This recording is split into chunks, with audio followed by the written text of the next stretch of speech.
Hello नमस्कार दोस्तों, स्वागत है आपका आज के मुख्य समाचार की वीडियो में। दोस्तों यहां पर आपको देखने को मिलेगी आज के पूरे दिन की सारी बड़ी खबरें मुख्य समाचार ब्रेकिंग न्यूज अपडेट्स के रूप में। तो दोस्तों आपसे रिक्वेस्ट है इस वीडियो को ज्यादा से ज्यादा लाइक और शेयर करें।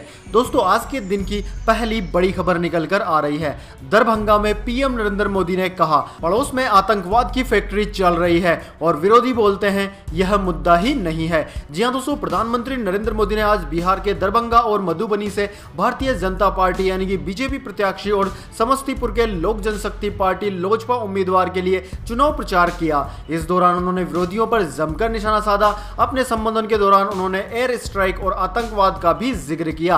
अपने भाषण की शुरुआत उन्होंने मैथिली में की। उन्होंने कहा कि यह लहर नए भारत की ललकार है। 21वीं सदी में जो बेटा बेटी पहली बार दिल्ली की सरकार चुनने जा रहे हैं वो चुनाव का नेतृत्व कर रहे हैं। उन्हें जाति, मत, पंथ और मजहब के पुराने चुनावी समीकरण समझ नहीं आती है।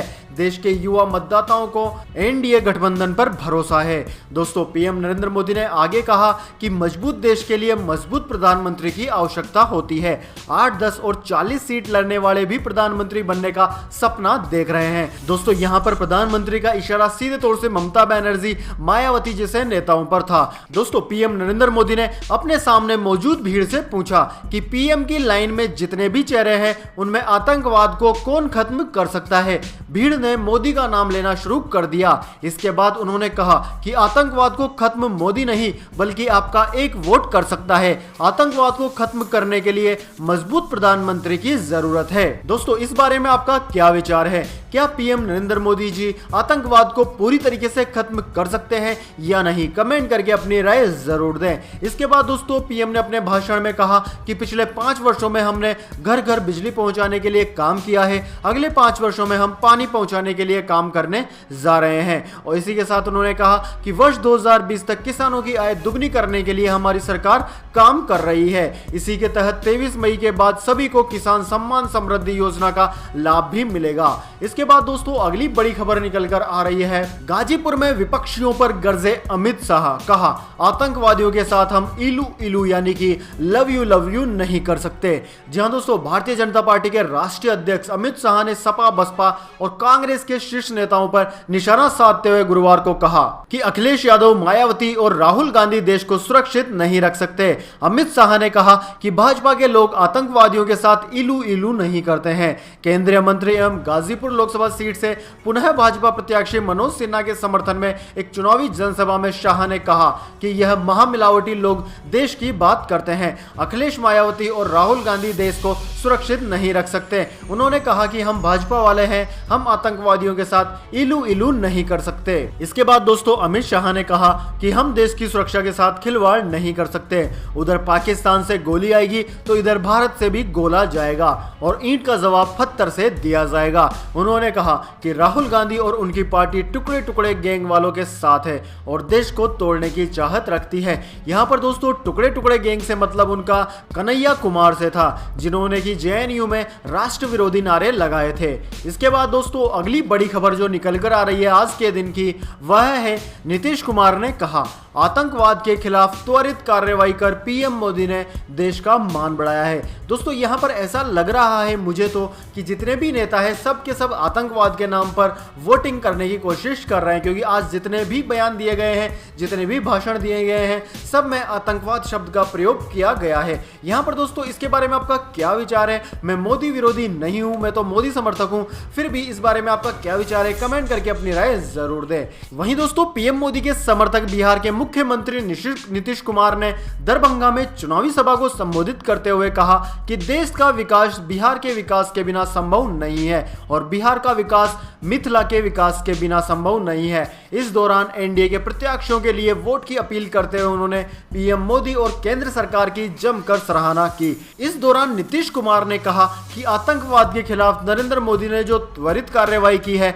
उससे देश का मान ऊंचा हुआ है। इसके बाद दोस्तों नीतीश कुमार ने अपने संबोधन संबोधन के दौरान उज्ज्वला योजना और आयुष्मान भारत योजना की जमकर सराहना की।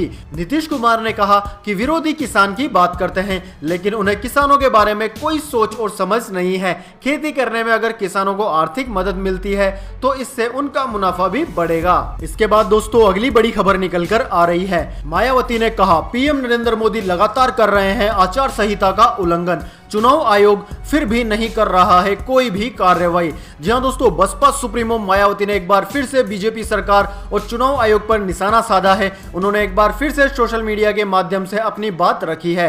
ट्विटर पर बीएसपी प्रमुख मायावती ने 2 ट्वीट किए। उन्होंने बीजेपी और आरएसएस पर निशाना साधते हुए कहा कि बीजेपी एंड कंपनी के लोग यह कहकर कि मोदी के मुकाबले विपक्ष का पीएम पद का उम्मीदवार कौन है, देश की 130 करोड़ जनता का बार बार अपमान क्यों करते हैं। मायावती ने आगे कहा कि ऐसा ही अहंकारी सवाल पहले उठाया गया था कि नेहरू के बाद कौन, लेकिन देश ने इसका तगड़ा व माकूल जवाब तब भी दिया था और वह आगे भी जरूर देगा। इसके बाद दोस्तों मायावती ने अपने दूसरे ट्वीट में लिखा कि चुनाव आचार संहिता उल्लंघनों के अनेकों गंभीर आरोपों के बावजूद थैंक्स टू चुनाव आयोग अब तक पूरी तरह से आजाद व बेपरवाह घूम रहे हैं और इसलिए अब उन्होंने महिला सम्मान व मर्यादाओं की सीमा भी लांघनी शुरू कर दी है। वाकई बीजेपी और आरएसएस ने लाजवाब नेता 5 साल तक देश पर थोप दिया है। दोस्तों आपकी जानकारी के लिए बता दें, लोकसभा चुनाव के शंखनाद होने के बाद से ही मायावती बीजेपी पर लगातार हमले कर रही है। इससे पहले मायावती ने ट्वीट करके आरक्षण मुद्दे पर केंद्र सरकार और प्रधानमंत्री नरेंद्र मोदी को घेरा था। इसके बाद दोस्तों अगली बड़ी खबर निकल कर आ रही है। रोड शो में प्रियंका गांधी की गाड़ी से कुचला महिला सिपाही का पैर, अस्पताल में हो गई भर्ती। जी हां दोस्तों, उत्तर प्रदेश के महोबा जिला मुख्यालय में बुधवार यानी कि 24 अप्रैल को कांग्रेस महासचिव प्रियंका गांधी वाड्रा के रोड शो के दौरान उनकी गाड़ी से कुचलकर एक महिला सिपाही घायल हो गई। महिला सिपाही को इलाज के लिए जिला अस्पताल में भर्ती कराया गया है। प्रियंका गांधी ने घायल महिला सिपाही की अस्पताल में देखरेख और इलाज की जिम्मेदारी कांग्रेस की महिला इकाई की अध्यक्ष को सौंपी है और उसके स्वास्थ्य की पल पल की सूचना पहुंचाने को भी कहा है। इसके बाद दोस्तों अगली बड़ी खबर निकल कर आ रही है। राजस्थान में राहुल गांधी ने कहा न्याय योजना से बेरोजगारों को होगा सबसे ज्यादा फायदा। जी हां दोस्तों, कांग्रेस अध्यक्ष राहुल गांधी ने बृहस्पतिवार को दावा किया कि उनकी पार्टी की प्रस्तावित न्यूनतम आय यानी कि न्याय योजना से सबसे अधिक फायदा देश के बेरोजगार युवाओं को होगा। राहुल ने जालोर में एक चुनावी सभा में कहा कि कांग्रेस ने देश के सबसे गरीब 5 करोड़ परिवारों को हर माह 6,000 रुपए की राशि उनके बैंक खातों में डालने की ऐतिहासिक योजना प्रमुख अर्थशास्त्रियों के साथ विचार विमर्श के साथ तैयार की है। उन्होंने कहा है कि इस योजना का फायदा न केवल देश के सबसे गरीब 25 करोड़ नागरिकों को बल्कि किसानों, छोटे दुकानदारों और सबसे अधिक बेरोजगार युवाओं को मिलेगा। इस सब के बाद दोस्तों राहुल गांधी ने कहा कि सत्ता में आने पर कांग्रेस 1 साल में 22 लाख युवाओं को सरकारी नौकरियां देगी, जो कि पद अभी खाली पड़े हुए हैं। वहीं दोस्तों राहुल गांधी ने अपने भाषण में नोटबंदी और गब्बर सिंह टैक्स यानी कि जीएसटी को गरीबों की जेब से पैसा छीनने का तरीका बताया और कहा कि पिछले 5 साल में नरेंद्र मोदी ने देश के सभी लोगों के साथ अन्याय किया है। इसके बाद दोस्तों अगली बड़ी खबर निकल कर आ रही है।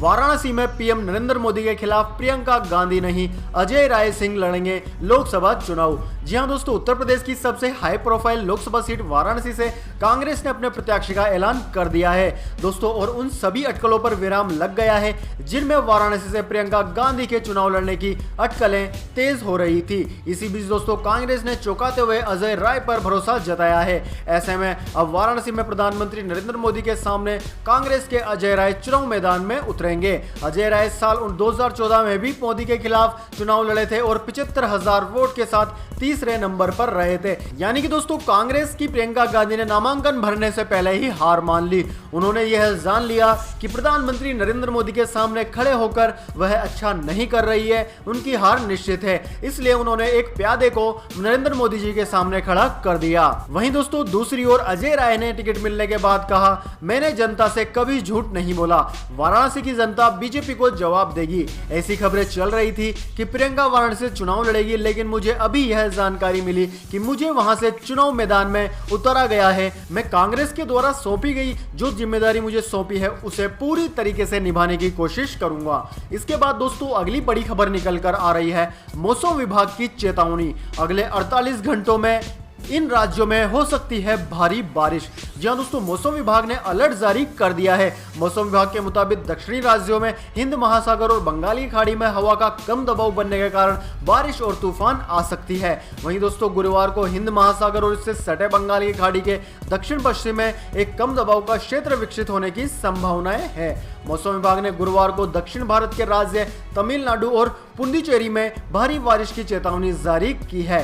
दोस्तों, मौसम विभाग ने आने वाले दिनों में उत्तर भारत के मैदानी इलाकों में भी आंधी तूफान के साथ हल्की बूंदाबांदी की संभावनाएं व्यक्त करी है। दोस्तों, मौसम विभाग का कहना है कि अगर तमिलनाडु और पुडुचेरी में दबाव बढ़ने से यह चक्रवाती तूफान में तेज हो जाता है तो इसे फानी नाम दिया जाएगा। तो दोस्तों, यह थे आज के मुख्य समाचार। अगर दोस्तों वीडियो आपको पसंद आई है तो वीडियो को ज्यादा से ज्यादा लाइक और शेयर करें। और दोस्तों, अगर आप पहली बार हमारे यूट्यूब चैनल पर विजिट कर रहे हैं तो नीचे आपको एक लाल बटन दिखाई दे रहा होगा, उसे दबाकर सब्सक्राइब कर लीजिए। और दोस्तों, उसके बगल में एक छोटा सा बेल आइकन होगा, वह भी दबा लीजिए ताकि हर वीडियो की नोटिफिकेशन सबसे पहले आपके पास पहुंच जाए। धन्यवाद। वंदे मातरम। जय हिंद, जय भारत।